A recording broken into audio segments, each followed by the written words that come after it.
Hello viewers, स्वागत है आप सभी का मेरे यूट्यूब चैनल स्कूल ट्यूशन गुरुजी में। आज हम बात करें कार्यपत्रक 33 की, जो कि 24 सितंबर के लिए जारी किया गया। कक्षा 9 का विज्ञान विषय कार्यपत्रक है। बच्चे अपना नाम लिखेंगे और अपने कक्षा अध्यापक का नाम लिखेंगे। बच्चों, हमारा पाठ चल रहा है उत्तक, और आज हम इसमें पढ़ेंगे संयोजी एवं तंत्रिका उत्तक के बारे में। तो चलिए बच्चों, देखते हैं, जानते हैं, समझते हैं कि आज के कार्यपत्रक में आपके लिए क्या खास है और आज का कार्यपत्रक आपको क्या बताना चाहता है। तो बच्चों, जब हम बात करते हैं संयोजी उत्तक की, तो वह उत्तक जिनकी कोशिकाएं आपस में कम जुड़ी होती है और अंतर कोशिकाएं धात्री में धसी होती है, यानी कि एक दूसरे के अंदर धसी हुई सी होती है, वह संयोजी उत्तक कहलाता है। रक्त भी एक प्रकार का संयोजी उत्तक है बच्चों। संयोजी उत्तक के दो भाग होते हैं, कोशिका और अंतर कोशिका अधरात्री। अधरात्री जैसी जेली की तरह की तो कभी तरल, सघन या कठोर हो सकती है, यानी कि तीन तरह की हो सकती है। जेली की तरह की हो सकती है, तरल हो सकती है, सघन हो सकती है, कठोर हो सकती है, चार तरह की। अधरात्री की प्रकृति विशिष्ट संयोजी उत्तक के कार्य के अनुसार भिन्न भिन्न हो सकती है। इसी वजह से ही अलग अलग प्रकार के संयोजी उत्तक होते हैं बच्चों, जैसे कि रक्त, अस्थि, उपास्थि, स्नायु, कंडरा, एल्वेलर और वसामय। बच्चों, जरा आप इन्हें एक एक करके देख लेते हैं बच्चों।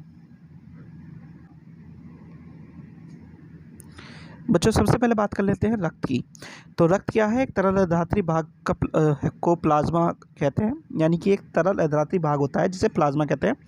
इसमें तीन प्रकार की कोशिकाएं होती हैं, आरबीसी, डब्ल्यूबीसी, प्लेटलेट, जो स्वतंत्र रूप से निलंबित रहती हैं और शरीर के विभिन्न पदार्थ जैसे कि O2 और CO2 हार्मोन, अवशिष्ट पचा भोजन आदि को एक भाग से दूसरे भाग पर सेवन करने के लिए का काम करती हैं। अस्थि क्या होती है बच्चों? अस्थि एक मजबूत और कठोर उत्तक है। इसकी अधरात्री कैल्शियम तथा फास्फोरस की वजह से कठोर होती है, यानी कि कैल्शियम तथा फास्फोरस की वजह से कठोर होता है, जिसमें इसकी कोशिकाएं धसी होती हैं और उत्तक पंजर का निर्माण कर शरीर को आकार प्रदान करता है, मांसपेशियों और शरीर के मुख्य अंगों को सहारा भी देने का काम करता है बच्चों। फिर उपास्थि। उपास्थि क्या है? इसकी ठोस अधात्री प्रोटीन और शर्करा से बनी होती है, जिसकी वजह से मजबूत और लचीला उत्तक होता है। कोशिकाओं के बीच पर्याप्त स्थान, यानी कि नाक, कान, कंठ, श्वास नली में भी उपस्थित होता है बच्चों। ये अस्थियों को जोड़ को चिकना बना करके यांत्रिक सुरक्षा प्रदान करता है, यानी कि जॉइंट्स जो हमारे होते हैं उसमें होता है बच्चों।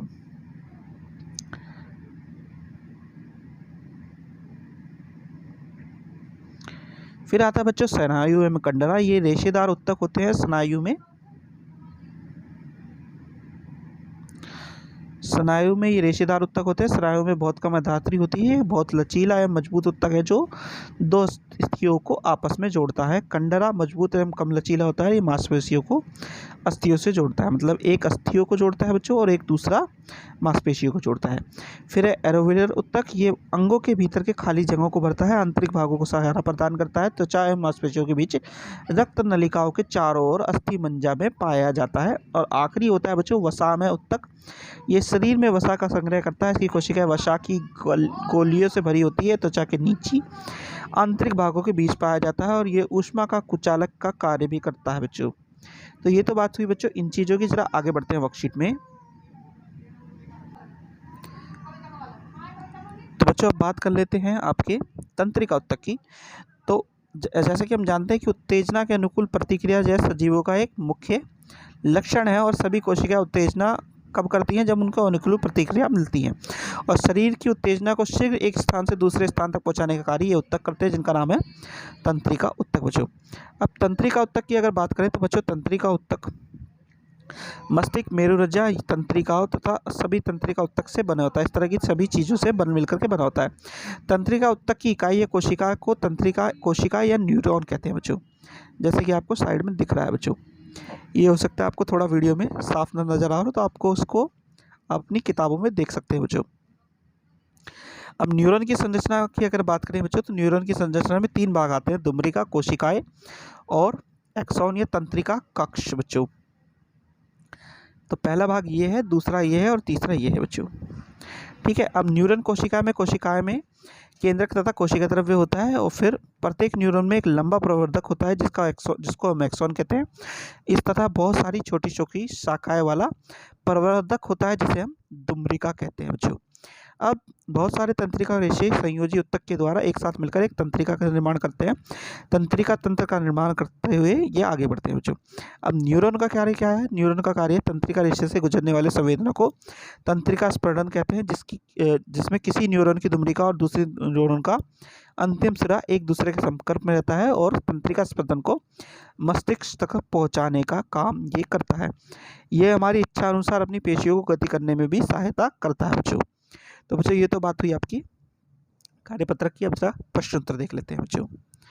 तो पहला प्रश्न है बच्चों, संयोजी ऊतक क्या होता है? उदाहरण सहित समझाइए। तो बच्चों संयोजी ऊतक क्या होता है? ऊतक जिनकी कोशिका आपस में कम जुड़ी होती है और अंतर कोशिका आधात्री में धसी होती है, संयोजी ऊतक कहलाता है। और ये बच्चों संयोजी ऊतक का उदाहरण क्या है बच्चों? ये सारे इसके उदाहरण हैं। ठीक है बच्चों, ये आपका आंसर 1 है बच्चों। चलिए जरा अगला देखते हैं बच्चों। प्रश्न नंबर 2 है, तंत्रिका ऊतक का मुख्य कार्य लिखिए। तो तंत्रिका ऊतक का मुख्य कार्य क्या है? तंत्रिका रेशों से गुजरने वाली संवेदना को तंत्रिका स्पंदन कहते हैं और किसी स्पंदन को एक कुछ जगह से दूसरी जगह तक पहुंचाना और मांसपेशियों की गति को करना, ये तंत्रिका ऊतक के काम है बच्चों।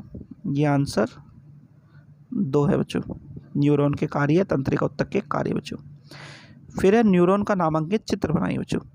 तो न्यूरॉन का नामांकित चित्र ये है बच्चों।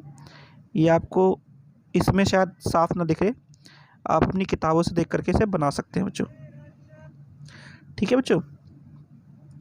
फिर आखिरी आता है बच्चों आपका एक तरल अधात्री वाला संयोजी ऊतक का नाम तथा उसके कार्य लिखिए बच्चों। तो क्या करना है आपको बच्चों? इसमें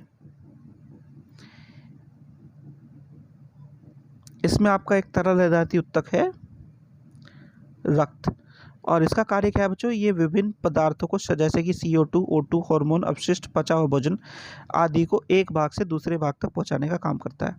ये आपका आंसर 4 है बच्चों। ठीक है बच्चों। तो बच्चों ये होगी आपकी वर्कशीट कंप्लीट और वीडियो भी। आशा करता हूँ आपको वीडियो अच्छी लगी होगी। अगर वीडियो अच्छी लगी हो तो